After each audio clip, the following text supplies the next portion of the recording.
Hey friends, it's Simon Hurley. And Rina K. And welcome back to the Stamp With Us podcast. This is the third episode and we are so excited for today's interview. We're going to be interviewing Christopher Allen from the awesome Brutus Monroe, which is the company that he started. And he's got tons of fun and interesting stories to share with you all. And he's such a funny guy. He really is. A lot of good jokes, a lot of laughs throughout this interview. So we are going to hop on the phone with him and we hope you enjoy the interview. I hate that I can't see what's happening. All right, so we are on the phone with our awesome guest, Christopher Allen. We are so excited to sit down and chat with him here. He has been a really big role in our industry and has a really awesome product line called Brutus Monroe. And we're going to chat a little bit more about how he got started in the industry and ask him a couple questions about his awesome product line as well. So Christopher, thank you so much for joining us. How have you been? Absolutely. I wouldn't miss it for the world. I've been great. How have you guys been? We are doing great. We are so excited to kind of sit down and chat today and get a little bit more into this. Very happy we got our technical issues solved out. All right, so how did you get started in the crafting industry? This is just a question that I think everybody loves to know. So how did your journey happen that you got into this industry? Your origin story, if you will. Yes, my origin story. So it's not a very glamorous one, I can tell you that. It's through a lot of perseverance and really just not being educated on the industry. I watched a video one night. I wanted to make a card, and I searched for making a card, as most of us have at the beginning, and I found Miss Christina Warner, and I watched probably... Oh goodness! I think I had a birthday while I was watching her videos because I couldn't stop. I was just so intrigued by how she did things and these tools and the stuff that she had. So it was very late at night. So I went to a big box store that is not really known for their crafts, but I went and I picked up a couple of stamps and a couple of inks, and I went home and. Unfortunately, my project didn't look like Christina Warner, so I, knew that something was wrong. And the inks weren't great. I mean, I should have known. I paid $1 for them. And the stamps weren't that great either. So, not knowing that this industry had already flourished. And 6 years ago, there weren't a ton of stamp companies. I mean, there were some big ones, but there weren't nearly as many as we have today. So me not knowing that, I'm like, I'm going to change the industry. I'm going to make stamps, and I'm going to do inks. And I'm not knowing that these things had already existed. But I started my journey there, and I quit my big boy job, as I called it, and spent quite a bit of money on my first stamp set to launch, and just hoped and prayed that it would work, and luckily it did, and here we are now, 2,000 products later. That's You're so here awesome. On our podcast, struggling through technical issues with us. I think that's. I love it. Listen, I was so excited about being on here. As soon as you guys launched it, I was like, please let them ask me, because I didn't want to beg. That's so awesome. And I think it's really cool. I actually started right around the same time that you did. And I got in touch with you kind of right at the beginning there. I still remember your first stamp set. I'm going to put it up on screen if I can. Is that still available? Awesome. It is no longer available. It is, we're going to probably be bringing it back here for our 5th anniversary that we're celebrating in December. But it was one that I did have to retire, and I actually hopefully will be able at some time to have you guys come out to our retail location, but I actually have the negative framed on the wall of the studio store because I knew that if I let them keep the negative for the way they make the stamps, that I would want to have it made for the rest of my life. So I said, it's time to retire it. It was the first one, so I had them send me the mold for it, and it's actually hung up in the store now. Oh, that's so cute. Awesome. Yeah, that's really cute. That really is cool. And it was a super versatile set too. I think that's what kind of carried you throughout the industry, is having that first set. It was a small one, but it was super versatile. I think it was that thank you where you can kind of interchange those images, right? Yeah. That's awesome. Yeah, it was called Many Things. Yep. Mm-hmm. Many things. That's really cool. And I remember using that one a ton. I was actually on your design team when I was really little, and we kind of both grew together, which was really cool as well. Yes. I remember seeing you creating stuff, and I think it was at that time, I think it was more of a blog that you were doing. But I saw so much of me in you, and that's what I was. And I've told you many a times, in conversations that we've had, that it was just so cool to see you grow and see you flourish, because when I was your age, I was doing the same things, but unfortunately didn't have the opportunities, that you have been afforded now, because it wasn't, the stamping industry wasn't a big thing when I was your age, when you first started. Yeah, definitely. It was, we had rubber stamps, and the only people really using stamps were teachers. So it's a much, much different world now. Yeah, it's kind of really changed and flourished, I think, with the clear stamps and all the awesome companies that are out now. Well, I'm glad you two have such a tight bond. Christopher, I think you and I have talked the most, standing outside at stamping events, talking about how our feet hurt. But 100%, yes. And I obviously was instantly drawn to the offspring of my Gina K. So we have flourished in our relationship in that same way. Oh, man. Yeah, Christopher's always the person I look to at stamping events, and you always just know exactly what I'm thinking. We can, read each other's minds and stuff, I swear. It's so much fun. It's very true. Yes, very, very true. Well, on the subject of your feet, this is the weirdest segue in the entire world. But a good one. But a good one. I heard Very good one. a little birdie told me that you have a massive shoe collection. I do. I have a very, very massive shoe collection of Chuck Taylors. They are my absolute favorite shoe, and I won't tell you how many pairs I have, but I'll tell you that we just built a closet for them. So that's your answer. I need to re-facilitate I'll have to send you guys a picture of that closet so that you can kind of interject it here. Yes. In the podcast. Look at that. Look at that awesome closet. And it's always fun to, when you go to events, to see the shoes that you're wearing, because there's always a new one for each outfit. I think it's hilarious and really cool too. Oh yeah, I had to get a very special pair for our most recent event. We have the Create Your Own Ending event. Oh my goodness, it was just a couple of months ago, and I knew I couldn't just wear any pair, so I had a pair commissioned that were the soles were completely covered in Swarovski crystals. So those ones are now in the store in a glass case. My gosh. They will never be worn again. That's amazing. Those are bougie. Oh, they're my favorite. But the thing is, I knew that everyone was going to be thinking, well, what Chuck Taylor is going to be wearing? I mean, he has every color in the rainbow. So I said, well, let me keep them guessing, and I had them commissioned. It took about 2 months for them to complete them, but they are my favorite pair. Oh my gosh, they're my favorite pair too. I haven't even seen them.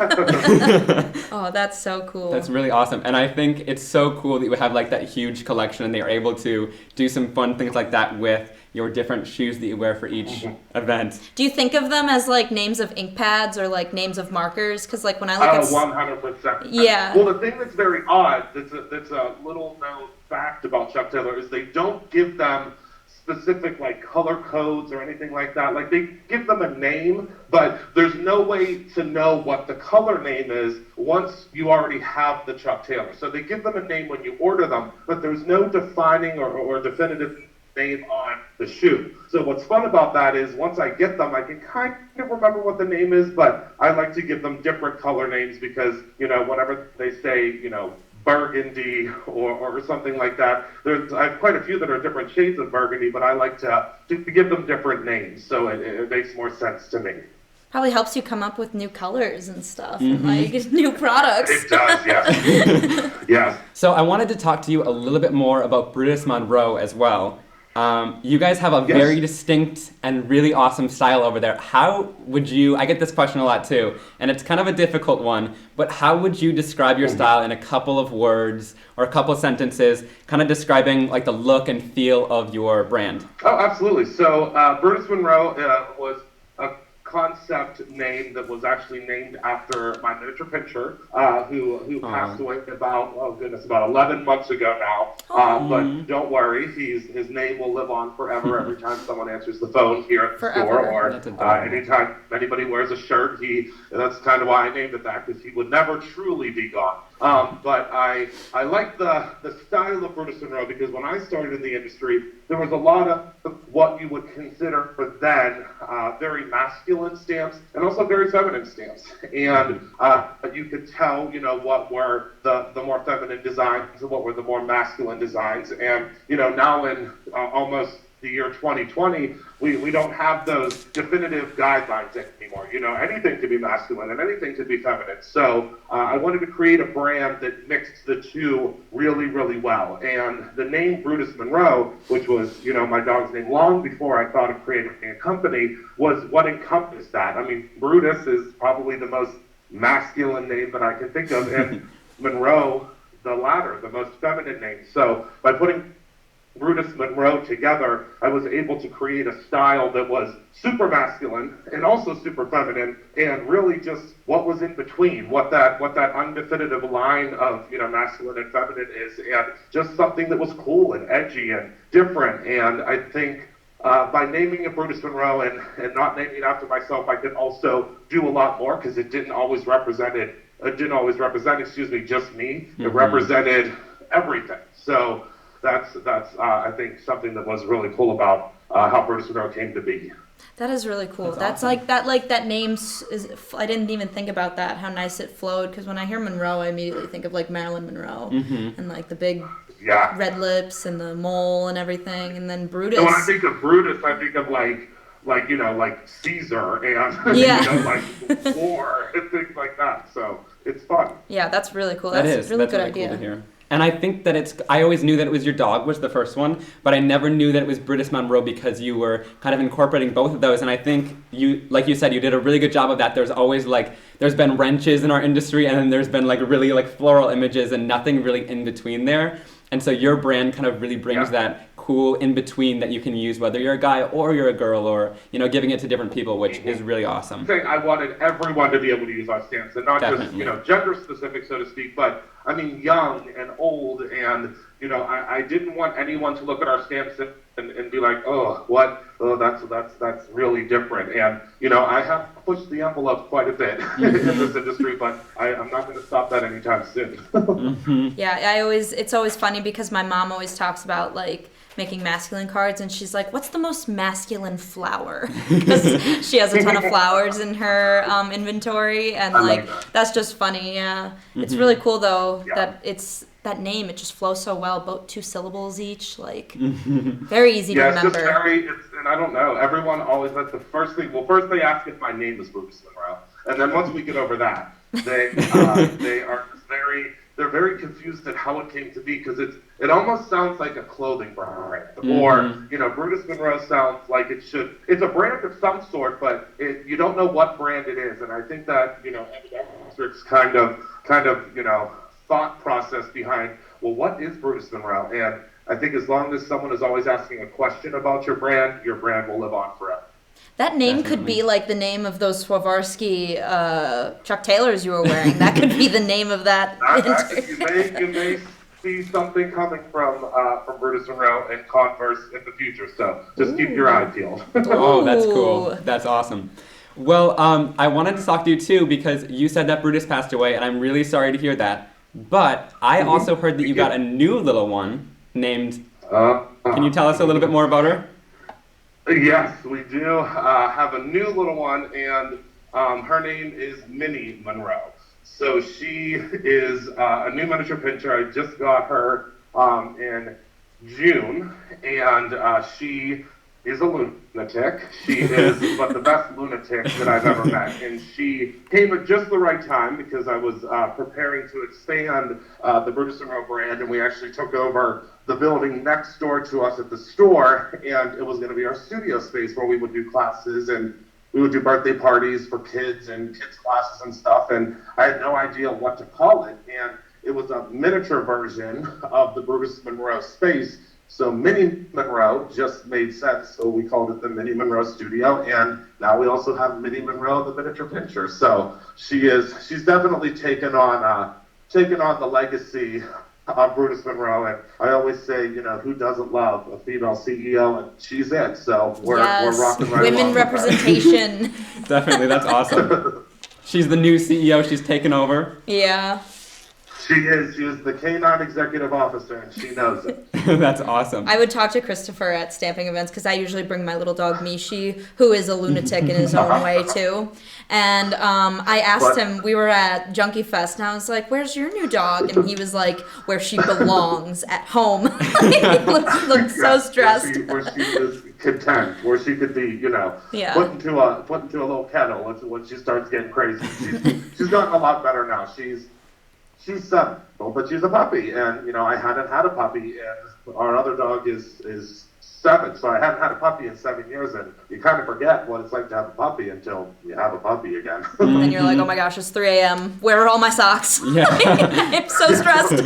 Where is everything? Yeah. I'm like, not just their socks, like they will take anything, and it's like things that you would never ever imagine. And she's a hoarder, so she, like miniature pinchers are bred to actually like go and gather rodents, and they hide in hay on farms, and they go and kill all the rodents on the farm. So she'll steal the most random things, and she'll, like the other day she came downstairs and she had my Apple Watch in her mouth, and I said, "What are you even doing?" I told you what time I'll be home, but you don't need to check. Yeah.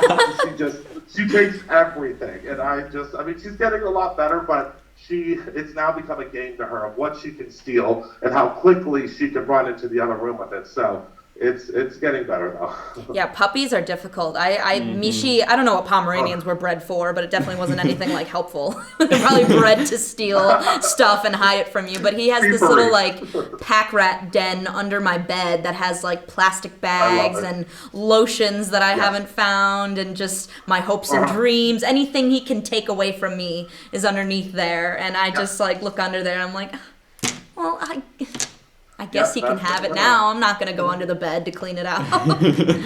All right, so you talked a little bit about your studio store, which I think is so cool that you have your own space to kind of work in and hold events and things like that. Can you tell us a little bit more of where you're located and kind of what you do in your store, so that in case if anybody's around that area or kind of wants to come visit you, so they can know kind of what to expect and what they're going to get there? Yeah, absolutely. So we are located in Pittsburgh, Pennsylvania. We are right kind of like literally like probably about 5 minutes outside of the city. I always say you're close enough to the city that you can hop down real quick and go to an event, but you're far enough away that you don't have to deal with the traffic, which is what's really nice about the area that we're in. But yeah, we moved into this space about a year ago. It was a year ago in June, and it's a 12,000 square foot building where we do all of our fulfillment. We also have our store space and where we do manufacturing. So it has become very quickly the store that I never wanted. My aspiration was never to have a store. It was always to just have, the online portion and the portion that was like the distribution and things like that. But very quickly, as my YouTube channel grew, and, as people learned who the person was behind Brutus Monroe, I realized that a store location would make sense because I wanted to meet everybody. Mm-hmm. I love meeting the people that I speak with on the lives and, who comments on my videos and things like that. It's a lot of fun. So the only way to really do that without giving the address to my house was to create a space, where we could all hang out. And Brutus Monroe is that. It's a very vintage, very funky building. It used to be a post office, and we actually still have the post office facade behind the cash wrap area, and it's just very Brutus Monroe. It was exactly what I pictured the Brutus Monroe retail store to be, and I'm excited that it was that. We had a woman come in the other day that said that it's the anthropology of craft stores, and that's really the best way I can describe it. That's so really cool. The anthropology of craft stores. Yeah. It's awesome. I think you do such a good job you were like meant to have a store because you do such a good job at like getting the new window displays in at different seasons, and you really have a cool place not just for supplies, but that's a really awesome, like an anthropology of a craft store. It's really cool. Yeah, I am obsessed with those windows. Macy's has nothing on me. And my mom always says that I always wanted to be a Macy's window decorator when I was little, and she said that, Macy's, the only Macy's that does that now is the one in New York, the ones around the world don't. She said, so I created my own Macy's windows, and I love doing it every single holiday. And we're getting ready to transition to Christmas soon, and I'll have to send you guys pictures because we have 16 trees that we're Oh my building gosh. next week. That is too many trees. Not when you have 52-foot windows. That's just True, my yeah, gosh. that might be more on the side of not enough trees. But that's great that you made your own Macy's, and it's not even Macy's. You have two names in there, Brutus Monroe. Was there any point in kind of creating your store or building it or renovating it that you like just wanted to stop it and like had it? Was there any like stories that you have of any struggles that you had while you were kind of creating that store of your dreams? Oh, every single day. I mean, if someone tells you that they did not struggle whenever they were building their brand or growing their business, then they're either lying to you or they're not working hard enough. And I always say, and this is kind of a preface to building the store and the brand and things like that, that if you run your business or you run your brand like every day it's the last day you're going to be in business, then you can never fail. And for me, that resonates with the building the brand and building the store and things like that, because I can tell you that every single day I was like, oh, Christopher, what are you doing? I mean, every single step was fear, and I started the brand literally with one stamp set, and I thought that after about 3 weeks I'd be selling that stamp set down by the river, to people for a nickel. Like I literally, and still to this day, every time we have a new release or every time we create a new product or we manufacture something, I'm always like, oh, is this it? Like, is this the product that's going to do us in? Is this the last product that we're going to do? And I think that still knowing in the back of your mind that you have, the customers that love your products and love your brand, but still having in the back of your mind that, you have to keep working hard and you have to keep creating new things and always doing something different. That was the thing that was terrifying. And I still, every day, I stand in this building that I never ever thought we would have, and I still am like, oh, well, all right, it's been a good ride. And, when they come take the store, I have to make sure I hold on to the things that I love. But I think that's a natural fear. It's a natural fear too. When you get everything that you've ever dreamed of, you're always going to have that fear in the back of your mind that it could be taken away. And I think that as long as you keep that tiny little bit of fear that, it could be gone in a second, again, you really can't fail. And that's what Brutus Monroe is to me. That it's the fear of, not having everything that I always wanted, and that keeps me going every day.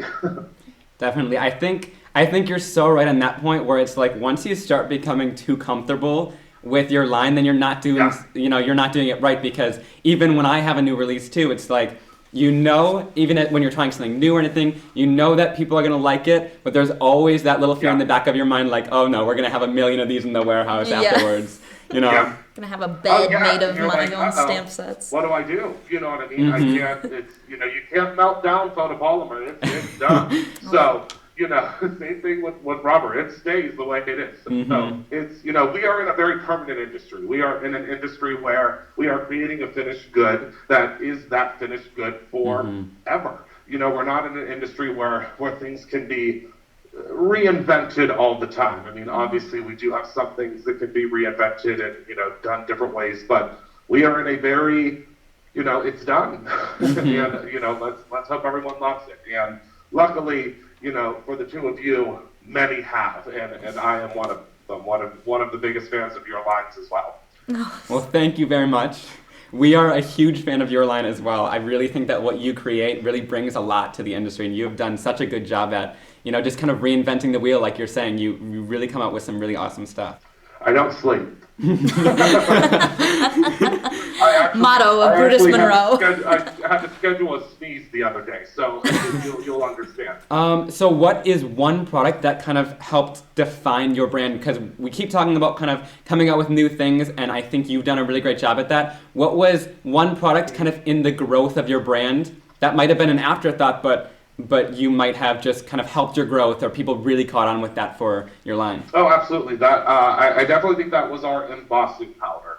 Our embossing powders, we started with 3 different embossing powders, and when we were originally getting them manufactured, I wasn't 100% happy with them. I wasn't happy with, the coarseness and the coloration and things like that. And I can be kind of a pain in the butt sometimes when it comes to our manufacturing process because I'm kind of a little cuckoo when it comes to making sure things are perfect. So we found a manufacturer that actually makes it for the bridal industry. They actually, if you get a real fancy wedding card, the raised print on it is actually what we use as embossing powder. But where we get it from, they used it in a machine. So they couldn't put any type of different additives and things like that because it would gum up the machine. At least that was my understanding from the manufacturer. So we found one, and then we found two, and now we have 162 colors of embossing powders, if you can believe it, because we now mix them in-house. So we order 500 pounds worth of the base, which is like a clear base or a white base, and we use cosmetic grade micas and pigments and all sorts of different things to bibbity-bobbity boop the different colors that we have of the embossing powders. But I think that would be one thing that definitively set us apart, because once we started manufacturing them and we started figuring out how they worked, and I like to be a little bit of a mad scientist, so to speak, when it comes to products. I like to really break them down and figure out how they work and what we can do to make them better. And embossing powders definitely put us on the map, that's for sure. I just pictured you like in the back of your warehouse with like crazy hair and like Chuck Taylor's like mixing powders and it like exploding in your face. 100%. Think of the Muppets with Beaker. That's exactly what it's like here every day. And it's literally a mad. I wish that I could show you. Unfortunately, there's a lot of secrets that I can't show, but we do have in our back warehouse area, we have just that exact. If you can imagine, bottles and pigments and scoopers and all sorts of different things, it literally is, but it's a beautiful mad scientist chamber because it has every color you could ever imagine in the rainbow, and different testing tubes and things like that. Because when we manufacture something, we have to test it before we bring it to the consumer. So, like when we did aqua pigments, for 6 months they had to sit in a test tube, and we had to watch them and make sure that they didn't change. And the formulation didn't change, and we did the same thing when we started manufacturing our glue. We let it sit in a freezer for 3 weeks and then took it out and let it thaw to see if it would be able to take the temperature on. If it froze, like if we sent it to Alaska, is it going to be okay if it's outside for a couple of days? So we really do. It's literally like a mad scientist here testing things out. Oh, that sounds so fun. Yeah. I'll have to come tour it at some point. Definitely. Play We with need to all come. of them. Please. Yes. And I think it's really awesome that you're still so involved in your brand, even though you've grown a ton. Because I think that sometimes when people really grow a lot, they just start ordering things from here or there. But I love to hear that you're still in the back of your warehouse, kind of mixing things and making sure everything's still great quality. I think that's really awesome. 100%. I take out the garbage every day. Every day. Yes. And, I will always be 100% with that. I said that once I don't know my employees' names is when I should stop doing this. So I always want to make sure that we are exactly where we're supposed to be, and growth is hard. It's you don't know. It happens very quickly, and you see this now. As your brand is growing, and Rina as well. It happens very quickly for most, and it's fun though. I mean, you just gotta kind of grab on and just hold on for dear life. Yeah, through all the waves. Yeah. And I think it's cool that most of your stuff's made in-house now too. That was one of the big things for me, is making sure that most of the products are made in the United States for my line. And I think that's really awesome that you're doing that too, to provide jobs and to really make sure that quality is there as well. 100%. It was the big thing that we started in 2019, and it was a big spend for us. I believe in investing a ton back into the business, and that was a big thing for us in 2019, was figuring out how we could start manufacturing things in-house. And was it a year trying to figure out how to do it, but luckily I hired a couple of extra awesome team members that had a background in that, and again, we just started bibbity bobbity boop and all sorts of stuff, and now here we are. That's so awesome.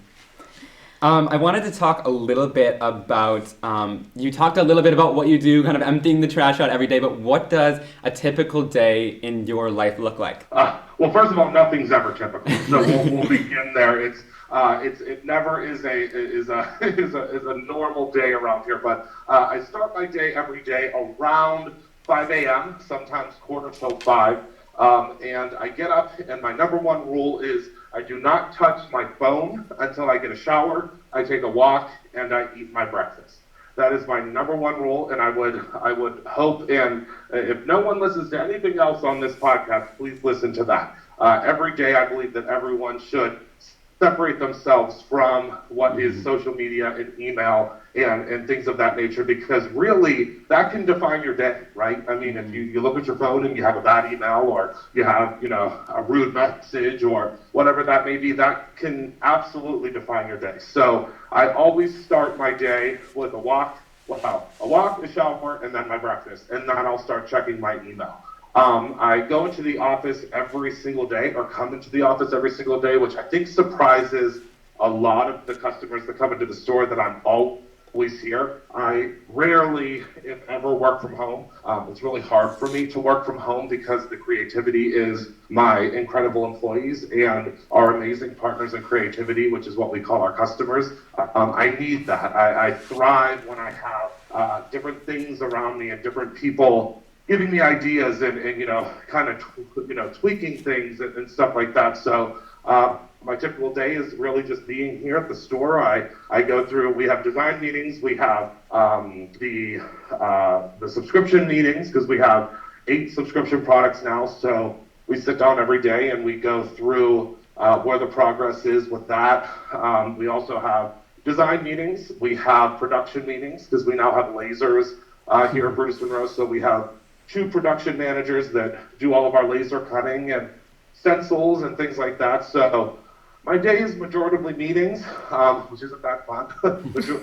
Majority of the day is taken up with meeting with folks and going over, which I would rather be designing all day, but it's unfortunately you don't get to design all day every day. So, and then my evening ends usually around 12 to 2 in the morning, whenever I'm done with my lives, and I go on and answer the last emails for the day. So it's usually a long day, but when you love what you do, you don't feel like you ever work, and that's truly what I do every day.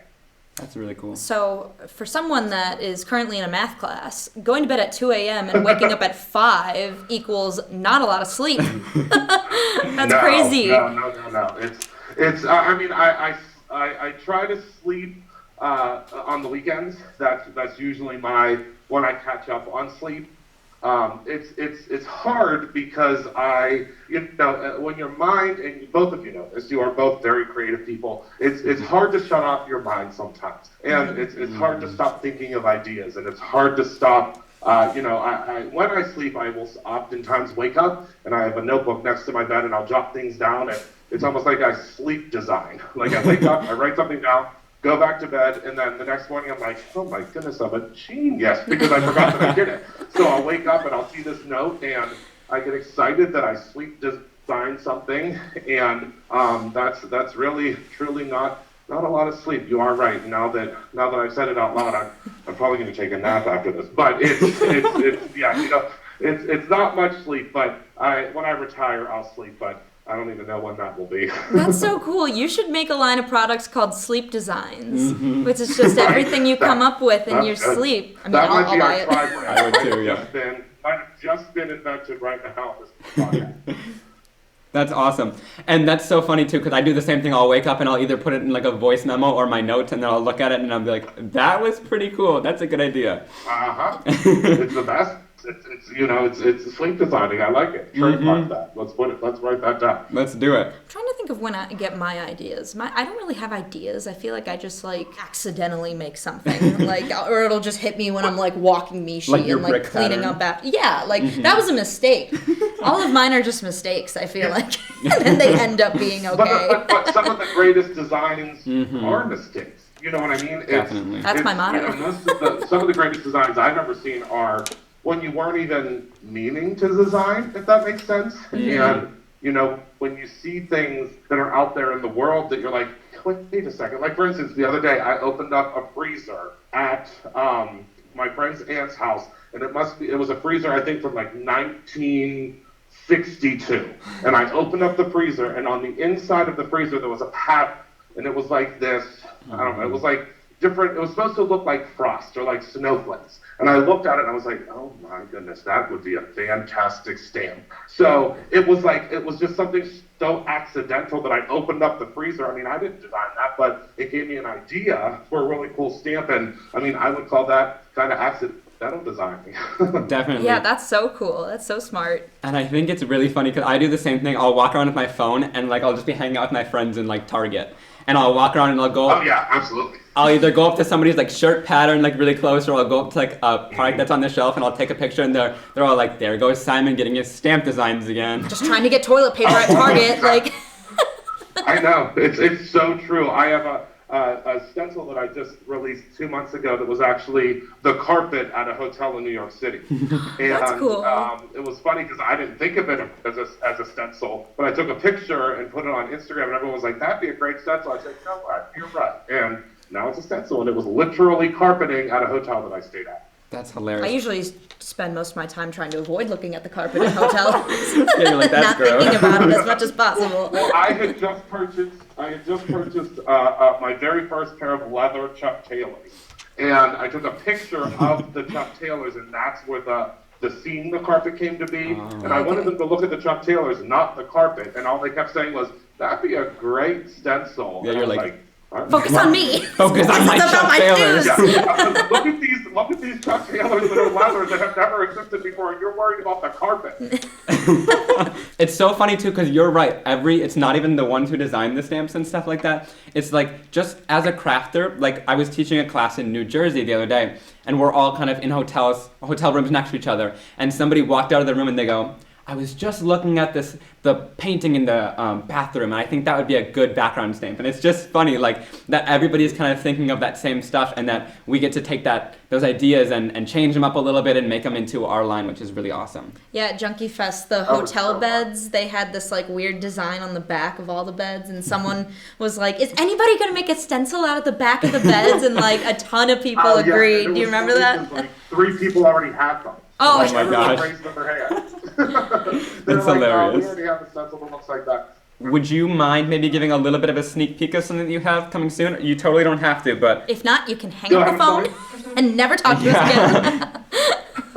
No, I can tell you that I do have a full line of tools that are launching in about 2 months. Ooh. So Awesome. we have, and not just tools in the respect of like a paper trimmer and things like that. I have a whole line of markers coming, and you guys are the first ones that, other than my staff and close friends and family, that know that this marker collection is coming. So all of your listeners and viewers are the first ones to know that we have a whole marker collection that is set to debut in about a month and a half. And we have 62 markers coming under the Monroe Artist Collection. So it's going to be a lot of fun.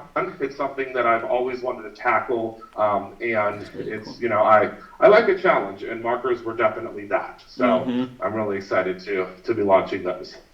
I think it's so funny because I remember the days where you first started the line and you were on Periscope every night. We were live streaming, which it used to be a really big live streaming app. And right when you first kind of started the company, you were all by yourself, and people would just keep texting you on the live stream and kind of keep trying to get stuff out of you, and you would share little sneak peeks here and there. So it's cool that you got to do that today too. Now that even though things are a little bit more contained and under wraps, I'm glad that you. And I'm honored that we're one of the only ones that know. Yeah. I guess we're close friends now, huh? Yeah, well, I always say that I'm really good at keeping your secrets, but not my own.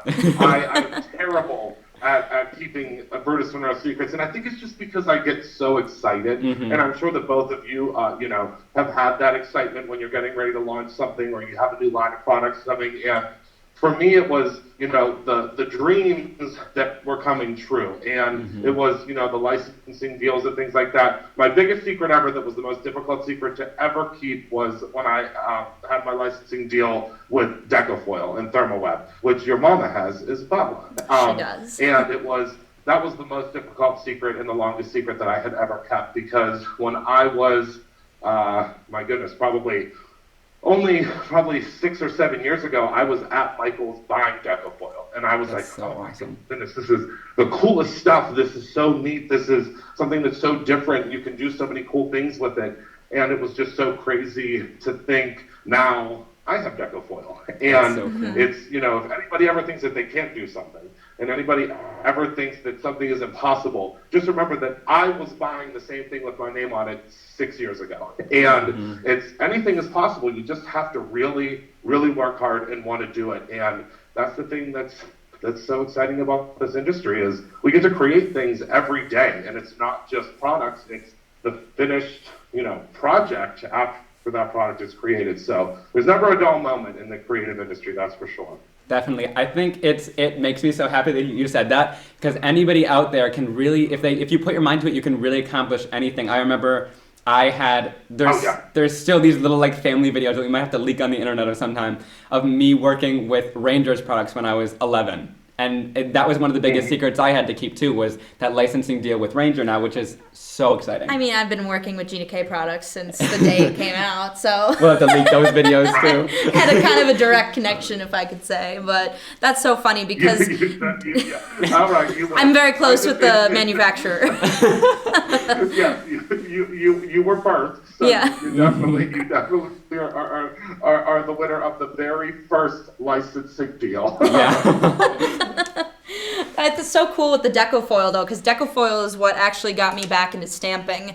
I thought it was still just like coloring and wood blocks and all that stuff, which is all great, but it's just what I was used to from when I was little. And then my mom was like, "Oh no, stamping has changed a lot, Rina." And I was like, "Oh really?" And she's like, "Let me show you this." And she shoved that foil through the laminator, and I was instantly hooked. I was like, "This is so pretty and professional and shiny," and oh my gosh, I just need it all. My mom was doing it before it was even like a thing, and that's when I first bought Decofoil, was because I was watching. Because before you and your mom and I ever connected, I was watching her, you know, on the original Stamp TV, and you know, I can remember her doing foiling, and I was like, wait a second, this is like in the fabric section. This isn't something that paper crafters use. But as all good things, paper crafters take them, and we take them for ourselves, and we figure out how we can use them. And we make them better. You know, she was creating these magnificent Decofoil cards before she had the licensing with Decofoil, and it was just so cool. I was so excited when they announced her partnership, not knowing that, you know, a year later that I would be able to work with Decofoil, and it's just so cool. It's just so weird. It's still so surreal to me that all of these opportunities have come to fruition, but I wouldn't trade them for the world. Oh, that's so cool. Sweet. That was a good ending. Seriously, that was great. So thank you so much for joining us, Christopher. We had a great time chatting with you and learning a little bit more about you with our viewers on here. I know that you have a YouTube channel, and Christopher does daily videos, or I think tries to do daily videos, every night live streams. Yes. He's really close to his customers, and you can join. So I'll leave links down below to his YouTube channel where he does that, and where you can shop his awesome products. And if there's anything else that you want to plug, you can do that right now. Yeah, no, I think that's it. I'm just so excited that I was able to chat with everybody today, and I was so excited that I was able to chat with you guys. I feel like we just sat down and had lunch and just had a conversation. So it was, you guys make it very easy to have a conversation, and it was fun. I mean, I felt like we were just chatting, and I hope that everyone out there learns a little bit more about Brutus Monroe and a little bit more about me, and I hope that everyone just keeps on creating, because that's what we're here for. Well, that's so great. Well, make sure you guys check out all of Christopher's social media and different sites, and stay tuned because he has those markers coming out, and you don't want to miss that. I'm going to be on my computer every day waiting for it, because that sounds so much fun. I'm sure I can figure out someone to send you guys a set. But keep your fingers crossed. I'll see if they'll let me. We'll see if Minnie Monroe will let you pass them on to us. Yeah, you have to consult with the rest of the company. She approves that she's a stickler because she knows any free piece that go out needs a little bit less kibble. So she gets real anxious about that. Thank you guys so much for watching and listening to today's podcast. We really hope you enjoyed the interview and getting to know Christopher Allen a little bit more. We've been fangirling over him for so long, and to hear his voice and hear about his experience in the stamping industry was just so amazing. And we hope you guys enjoyed that as much as we did. Definitely. So be sure to give his social media links a check out down below in the description or in the show notes. And we'll see you guys very soon for another episode of the podcast. Have a great day. Have a great day. Okay, we'll say it together. Yeah. Okay, ready, set, go. Have a great day. Bye. Oh, we're saying have a... Okay.